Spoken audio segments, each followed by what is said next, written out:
If they said they'd be here. Amazing racing.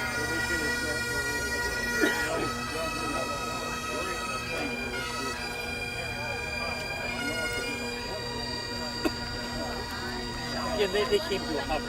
And over on the populated area. What he said. Are you the one that shot that picture? You wouldn't want to get the rhyme again.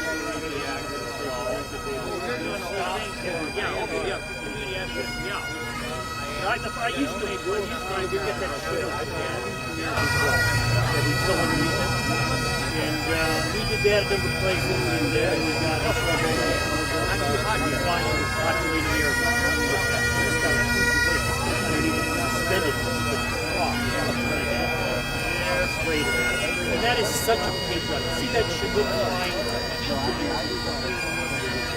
These types of things, the panoramic shot of that is it's got to be a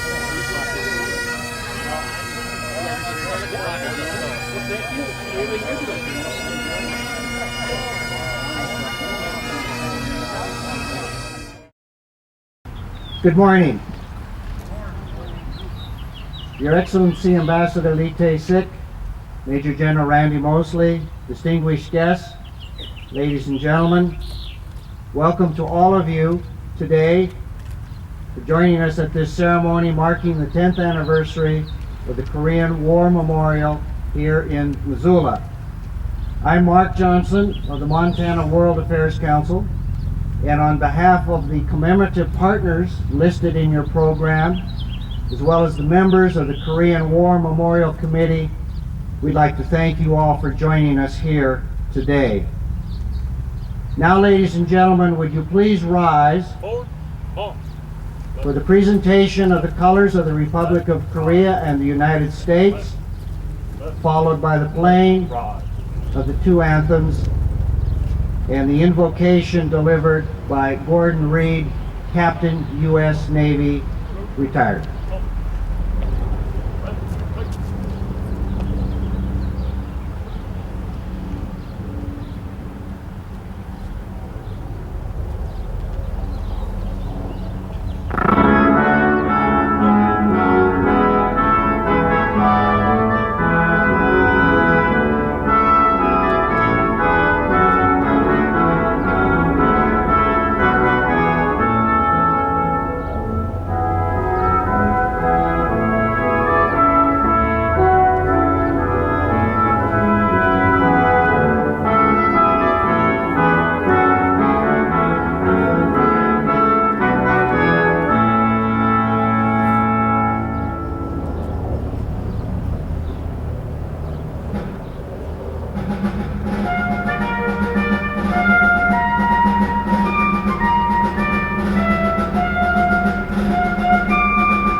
Let us pray. Almighty and eternal God, we invoke thy divine presence here among us for this Korean War Memorial 10th Anniversary Commemorative Service. Help us never forget the significance of these standing stones erected in memory of Montana servicemen who died for our country in Korea in the pursuit of liberty and freedom. Father, we pray your continuing consolation and care for the American, Korean, and United Nations families of those who perished in the pursuit of freedom in the Korean War. May we today rededicate our lives to the ideals and principles of our country and its freedoms, and consecrate our lives to its service and to our Lord. Amen.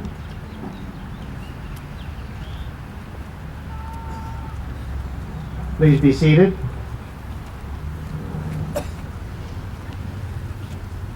Ladies and gentlemen, this event today commemorates a memorial dedicated to the brave Montanans who gave their lives in the name of freedom and liberty during the Korean War.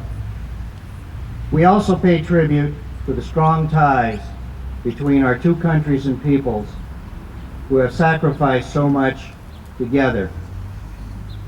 I'd like to tell you that in just a few moments we'll have a special flyover by two Black Hawk helicopters, thanks to our good friend Colonel Sam Roberts, and you are encouraged to salute as that passover takes place. Ladies and gentlemen, it's been a team effort to arrange this program today, but no one deserves more credit and acknowledgement than the person I'm about to introduce. For more than 10 years, Charlie Cruikshanks has had a vision of this memorial and the energy to make it a reality. It is a great pleasure to introduce my friend, Charlie Cruikshanks, the chair of the Korean War Memorial Committee.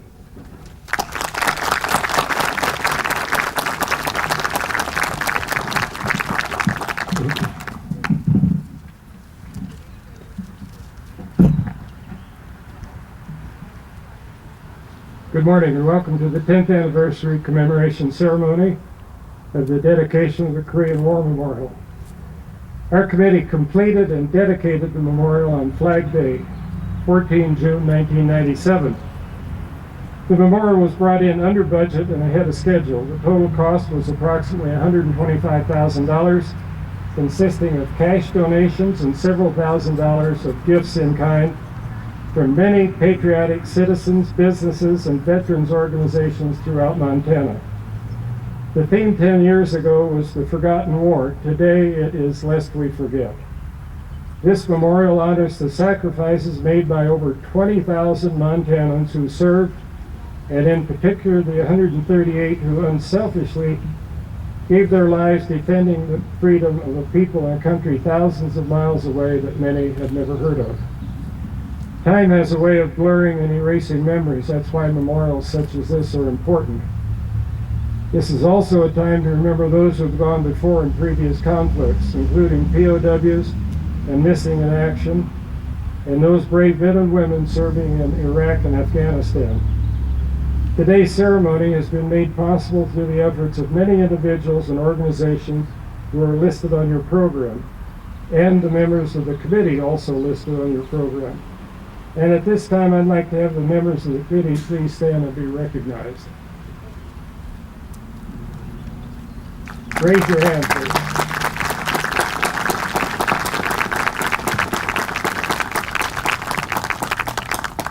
Rose Memorial Park is also home to other memorials honoring the service of Montanans from World War II forward.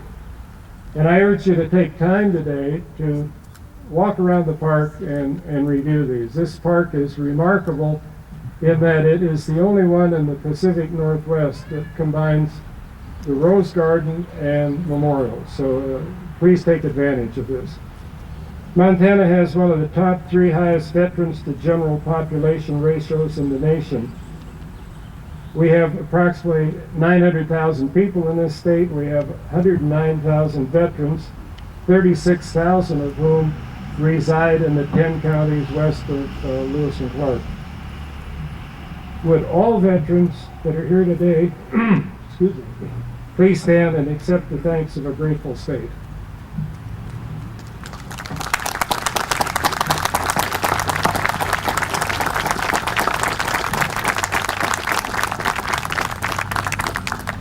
Thank you all for being here today. God bless America. I have two letters to read to you. Senator Baucus was not able to be here today, nor Congressman Rayburg. I'll first read Senator Baucus' letter. Dear friends, I'm sorry that I can't be with you in Missoula to celebrate the 10th anniversary of the Korean War Memorial. I would like to thank my good friend Ambassador Lee for speaking. I've had the pleasure of working with Ambassador Lee, and he's just aces. Last month I traveled around the state with Ambassador Lee, and on his own he visited the Korean War Memorial in Butte. As many of you know, the Korean War Memorial in Missoula, and he visited the Korean War Memorial in Missoula when he was in Montana with me in December. In 1946, Winston Churchill warned the world that an iron curtain had descended on the world, dividing the free Western countries from those under the iron fist of communism. Suddenly, the world was plunged from the raging inferno of World War II to the icy grip of the Cold War. As two superpowers eyed each other with suspicion, nations in every continent became pawns in a deadly chess match, and the Korean Peninsula became the first victim of this epic tug of war. When the communists from the north attacked the Republic of Korea, America and its allies worked quickly to preserve a bastion of freedom on the Korean Peninsula. Under the direction of General MacArthur, American forces beat back the North Korean forces back across the 38th parallel. This victory was a milestone as it showed the resolve of the West to combat the tyrannical spread of communism.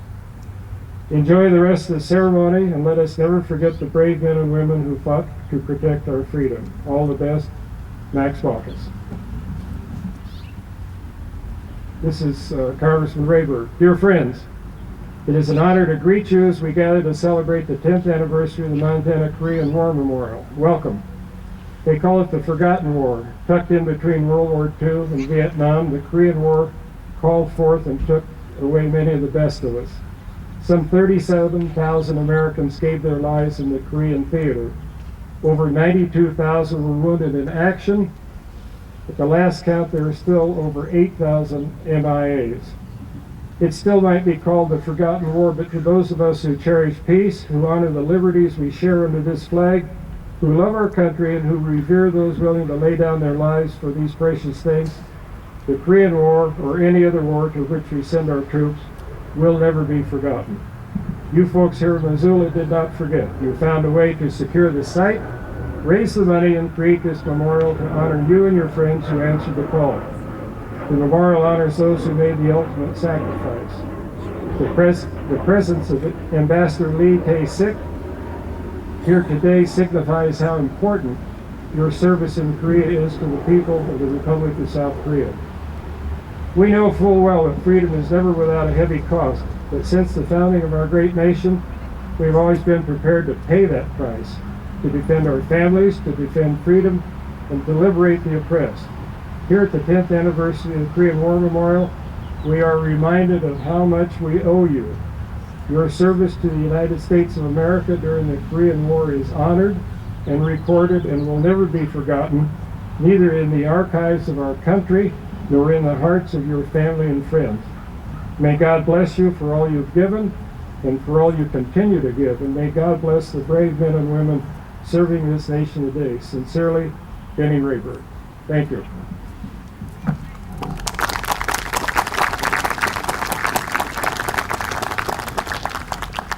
Thank you very much, Charlie. It's now my pleasure to introduce Jack Reedy, a member of the Missoula City Council who represents Ward 5 here in Missoula. He is here on behalf of Mayor John Engen. Mr. Reedy will read a letter from the mayor, and I'd like to tell you that Mr. Reedy is also a proud veteran of the Second World War. Ladies and gentlemen, Jack Reedy.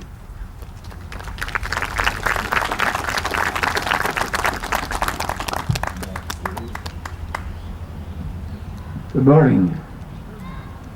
I not only represent the mayor, but the city council of the city of Missoula, and I'm very proud to be here. The Korean War is often called a forgotten war, but is still very much alive for the veterans who fought in it, for the families of 138 Montanans who gave their lives there, and for the South, the Koreans we defended. Those Montanans include 8 men from Missoula. We appreciate and take to heart the sacrifice our war veterans made overseas. We honor that sacrifice with this beautiful grand memorial and with gathering of the people. We all hope that someday we will stop having to lose men and women in our armed forces to war. May we never forget those who have gone before us. Thank you for being here today. Here comes the flyby, right on time. Give them a salute.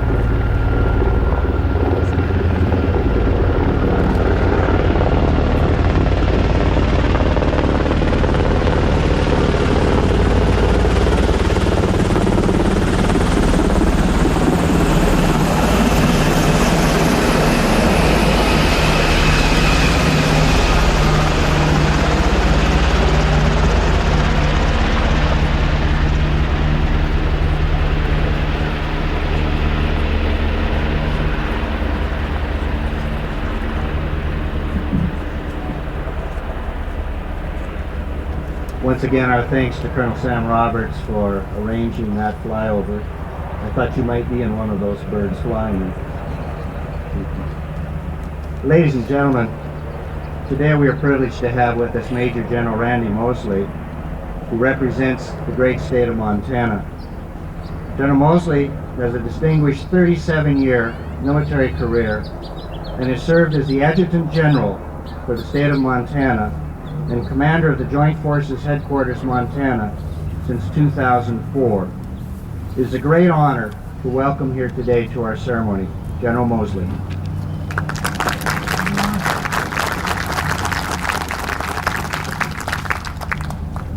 That flyover was flown by the 189th Helicopter Battalion, Montana National Guard.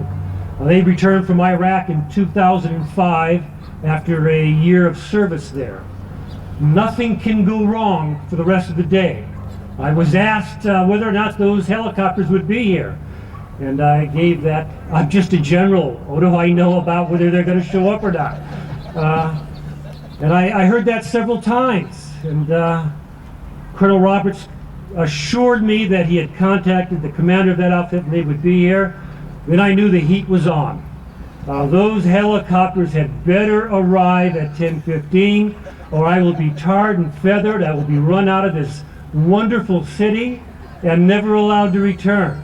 So regardless of what I have to say, I feel content and complete that mission accomplished.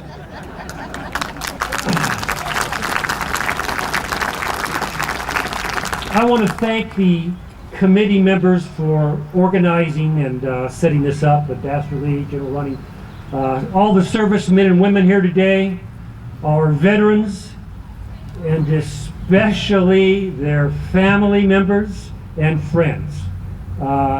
This is such a beautiful place, a beautiful park.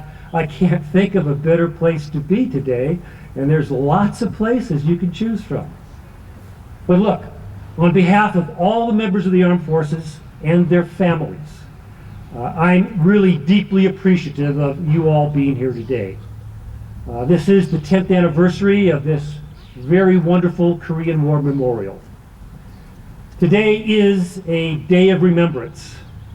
It's a day that we're going to pause, reflect, and honor the 138 Montanans who gave their life in service to our country in Korea. We must not let them be forgotten. Since the 1970s, we have delegated the defense of this nation to a relative few, along with the risks and the honors of that service. Few anymore share in the sacrifices and the service required of military duty. Military service requires that some of the people set aside their private lives for a period to shoulder arms and to sacrifice and serve for the benefit of all. In the armed forces, one serves the Constitution of the United States and takes an oath to defend it against all enemies.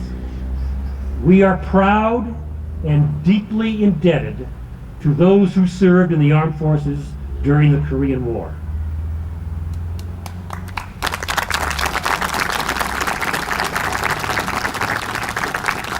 You know, they were our fathers and uncles, our friends and our neighbors. They came from towns large and small, such as Libby, Missoula, Hamilton, or Glasgow. They were loggers and ranchers, truck drivers and students. But they were Montanans who came together and answered a call to duty. They formed a bond which, during times of war, is unlike anything during peacetime. They shared a comradeship and life experiences not found anywhere else. Most thought them as ordinary people. But when asked to serve, they made extraordinary sacrifices for their country. They answered her call to preserve liberty, justice, equality, and the right to live in a world free from tyranny. The young men and women from small towns in Montana, that they would do this, that they could change the world through their actions, should not be lost on any of us here today. Those who died in the service of this nation did so because they took an oath to defend this nation and its Constitution. This is about people who have decided the United States is worth dying for. It's about duty, honor, courage, and selfless service. And we are forever in their debt for putting themselves in harm's way so that we may live in peace.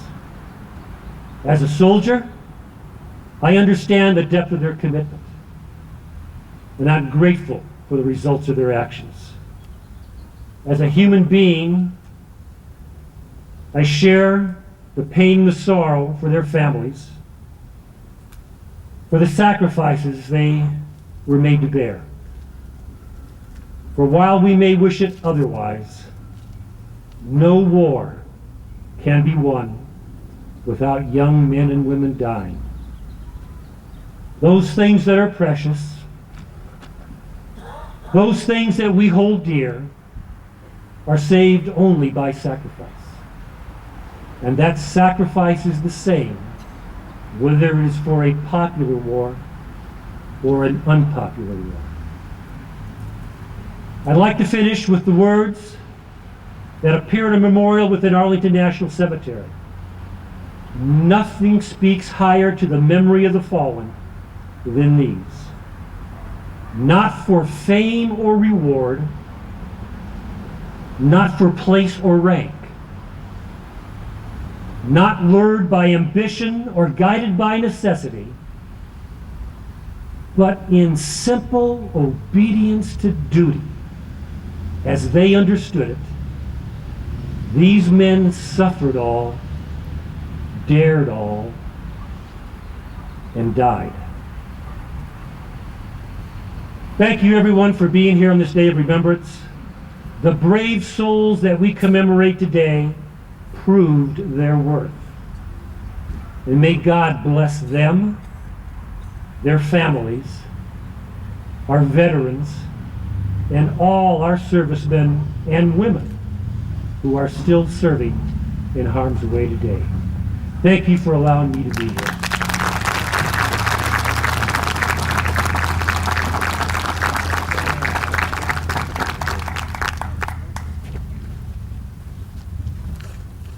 Thank you, General Mosley, for those powerful remarks, and thank you, sir, especially for your service. Dedicated service requires dedicated leadership, and the state of Montana is indeed fortunate to have such an officer as General Mosley leading our men and women. And again, thank you, sir, for those remarks.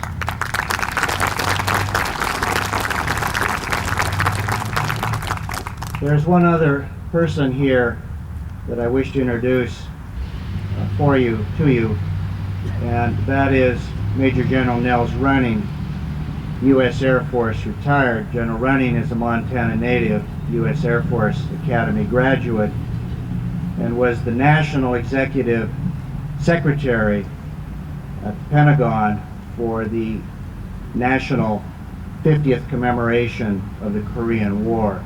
If I could just ask General Running to stand and you could acknowledge him.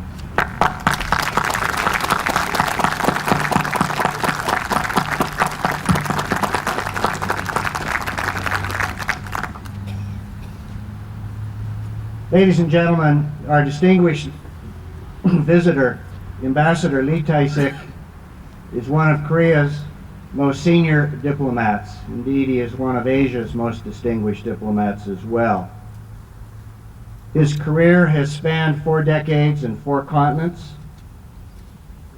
He has served with distinction in such important posts as Ambassador to Israel, Deputy Foreign Minister, Ambassador to the Court of St. James in the United Kingdom, and since October of 2005, he has served as Ambassador to the United States.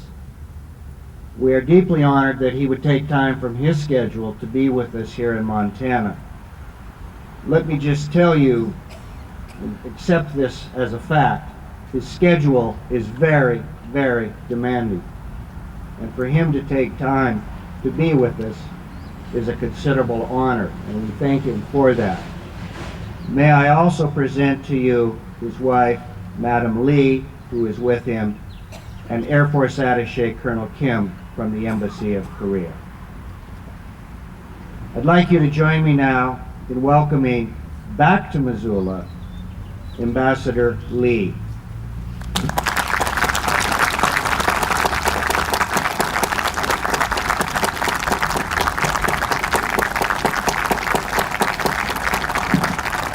Please be seated.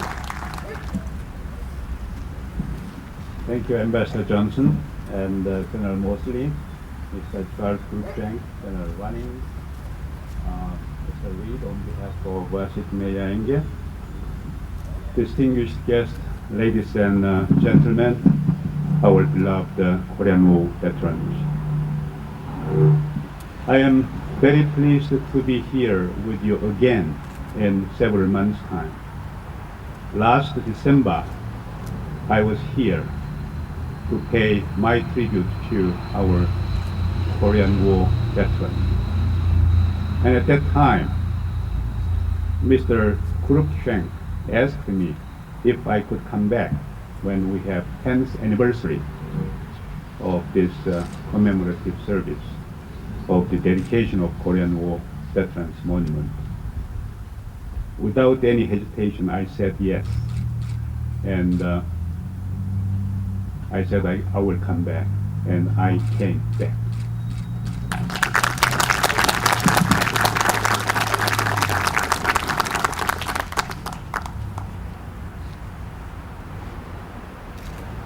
And I tried my best not to miss an opportunity to honor and remember those who served in Korea, because I believe it is important to let them know what the difference they have made in our lives.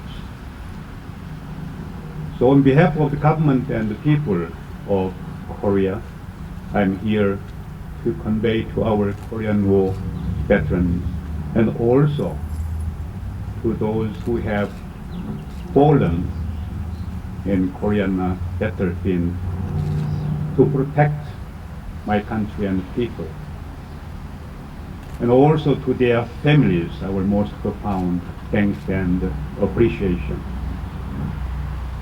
If you can think back to when the Korean War broke out, whatever your personal plans may have been, I'm sure they did not include living the life you knew here in beautiful Montana to fight half a world away.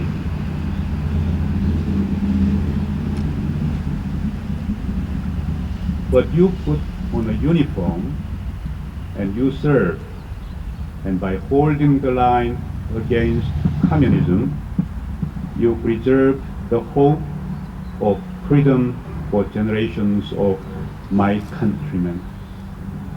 This to us was the most precious of gifts. And I want to assure you, we have struggled and strived to make the most of it.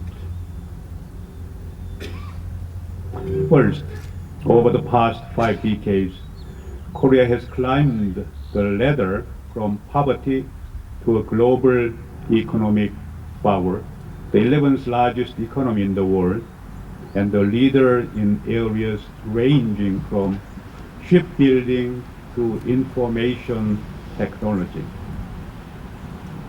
Second, democracy in South Korea is now a well-established way of life.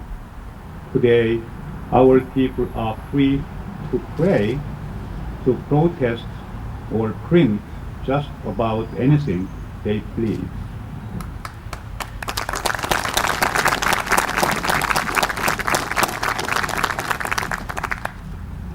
And third, Korea has become a responsible contributing member of the international community. To cite one example, my country has gone from a poor beneficiary of UN assistance to a Korean citizen leading the United Nations, with our former Foreign Minister Ban Ki-moon now serving as Secretary General of the United Nations.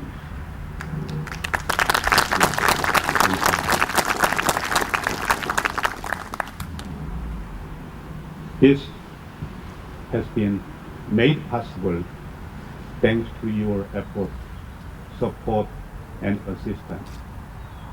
When we talk about my country's freedom and democracy, and also my country's economic success, we cannot think of Korea as it is now without the assistance, support, sacrifice that has been made by Korean War veterans, and also the contribution and support and assistance made by the United States as a whole. So had it not been for those sacrifice and support, Korea as we know it now would not have been in existence, that's for sure. Thank you again.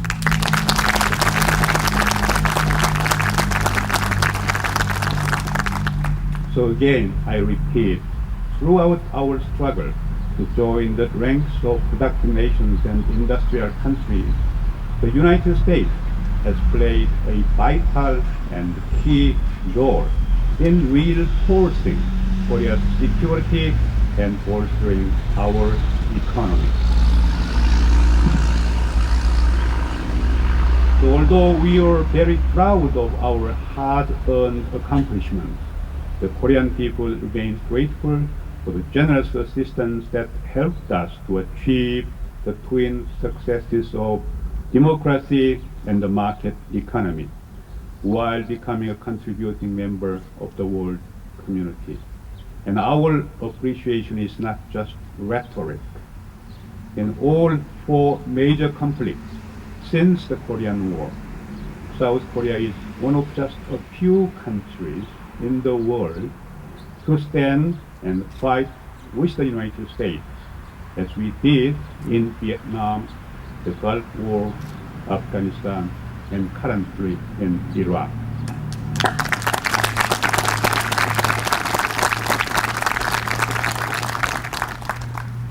Closer to home, when Hurricane Katrina devastated the Gulf Coast, Koreans stepped forward to donate some 30 million US dollars. That's the 4th largest foreign contribution to the recovery effort.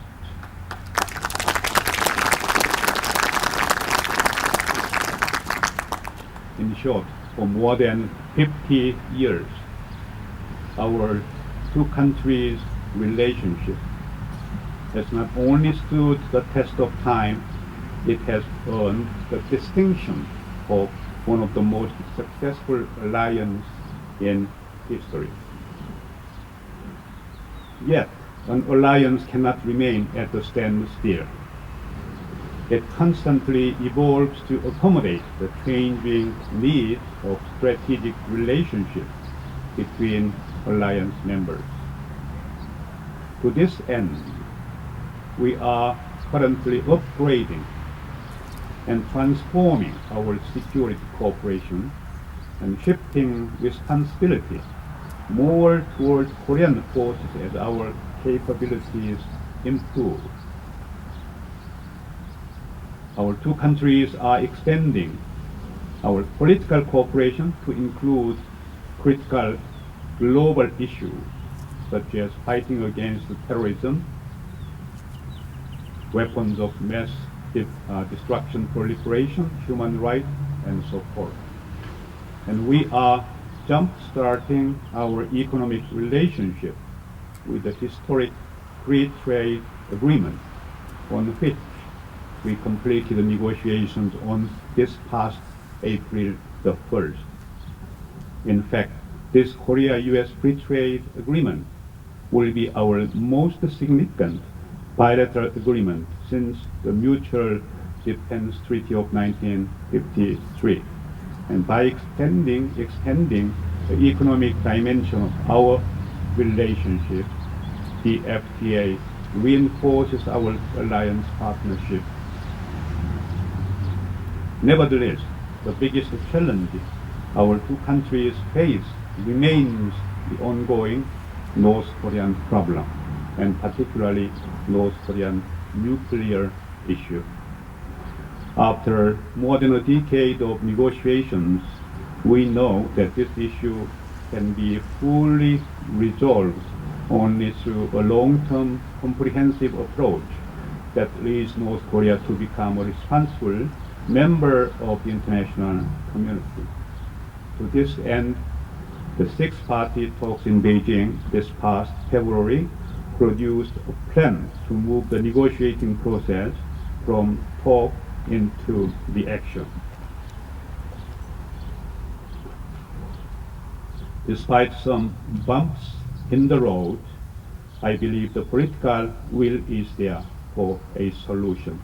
Many challenges remain, but with the United States at the forefront and other concerned countries joined together, we will spare no effort to finally resolve this issue. Only then can we say that the final chapter of the Korean War is written. In the meantime, we must remember and honor those who wrote the first and the most difficult chapter in our relationship, our distinguished Korean War veterans, like those with us here today. When I look at this memorial, I'm struck by its beauty, by the names of all those who did not come home, and by the image of the solitary soldier looking down at the helmet of his fallen comrade. That image, drawn by Mr. Johnson, I have it framed in my office. And every day, every hour, I look at that particular soldier who is looking down his body's helmet. By doing so, I remember you, all of you, and those who were fallen in Korea to save my country, to protect freedom and democracy every day and every hour.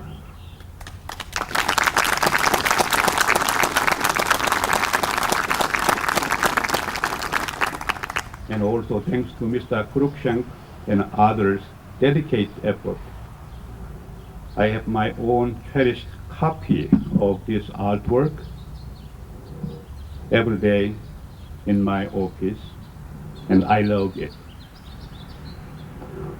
Of sacrifice and service, courage and loss, of the price of freedom, and the enduring strength of our alliance. To the veterans here today, I hope that you can look at the country Korea has become and take pride in its success, because our success is also your success. And to those who did not come home, you are alive still in our hearts. And to all of those who served, we cannot forget, and we will continue to cherish your precious gift of freedom. In Washington Korean War Memorial, we have this inscription for those soldiers. We honor our sons and daughters who answered the nation's call to fight for a country they never know, for people they never met. This is exactly what happened some 53 years ago, when our young soldier stepped forward to fight for unknown countries, for unknown people. And the outcome of your sacrifice and service has become a shining example of our two countries working together, fighting together. That we all have in our memory and in our heart. Our two countries have survived the test of the time on the basis of our Korean War veterans' sacrifice, service, and dedication. And on the basis of this achievement, we have carried forward for the furtherance of our two countries' relationships to our mutual satisfaction. Every day we look back our history. Korea was a small country. Korea was a devastated country. And Korean people were suffering from the poverty and suffering from the war. And now we stand tall as a free democratic country. We stand tall as successful economic power in the world. We have done this thanks, and primarily thanks to your sacrifice and effort. We cannot forget that. We will never forget that. General MacArthur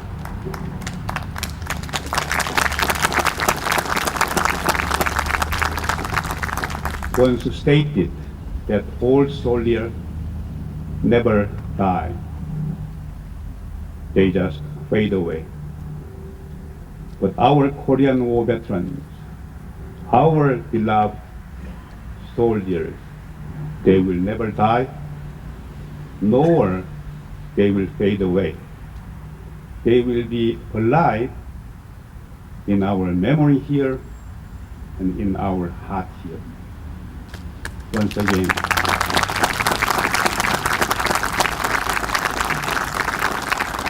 thank you very much.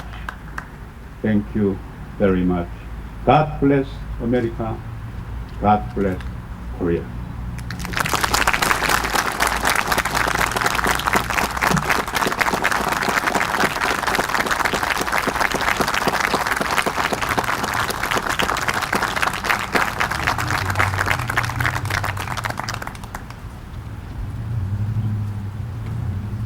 Mr. Ambassador, thank you so much for those moving and eloquent remarks. Thanks to you, we will never forget. Ladies and gentlemen, throughout the course of our program, we have made reference to the brave 138 Montanans who paid the ultimate price during the Korean War. And at this moment, we would like to commemorate those people by presenting a special commemorative medallion of honor to family members and relatives. And so at this point, I would like to call upon any family member or relative of our 138 Montanans to come forward for a presentation of special medallions. If there are any here, would you please come forward now? The medallions will be presented by General Mosley, Charlie Cruikshanks, and Fred Ronning, who fought in the Korean War with the United States Marine Corps. So I know we have a few. If you just come forward. And while we're awaiting that, I'd like to offer special thanks to two groups. One is the Girl Scout troops of Missoula, who assisted here today with programs. Thank you.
Charlie Cruikshanks has pointed out that we've tried very hard to contact as many family members and relatives as we possibly can. But as you can imagine, given the age and the passage of time, it's been rather difficult. So we're all the more honored to have these folks with us today.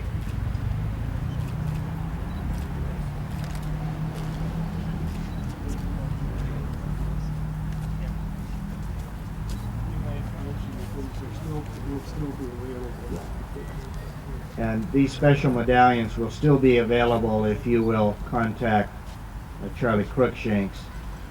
There is a website, Montana Korean War Memorial, that I think will give you further information. The other group that I wish to acknowledge for their support this morning is the University of Montana's Grizzly ROTC Battalion, who participated in the presentation of the colors. You should know that the Grizzly Battalion. You should know that the Grizzly Battalion is ranked as one of the top ROTC battalions in the country. And now, ladies and gentlemen, I would like to ask for you to rise again for the laying of the wreath, and please remain standing.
Please be seated. Before we conclude, once again, I would like to take this moment to express on behalf of all of us our deep appreciation to Ambassador Lee, Mrs. Lee, Colonel Kim, for coming to be with us on this very special day. Mr. Ambassador, Mike Mansfield used to say when visitors left his office, the latch string will always be open. And that means the door is open, and you are always most welcome to be with us. We know that you'll be a long ways away from us, but in our hearts, you will always be with us. So thank you.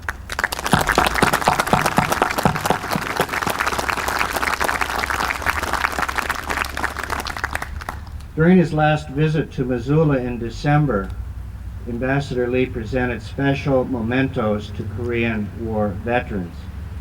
And he has asked me to remind those of you who did not receive those mementos in December, he will be available and would be honored to present them now after the ceremony. Ladies and gentlemen, this concludes our official program today. We thank all of you again for coming, and on behalf of the committees and the partners, thank you all for joining us.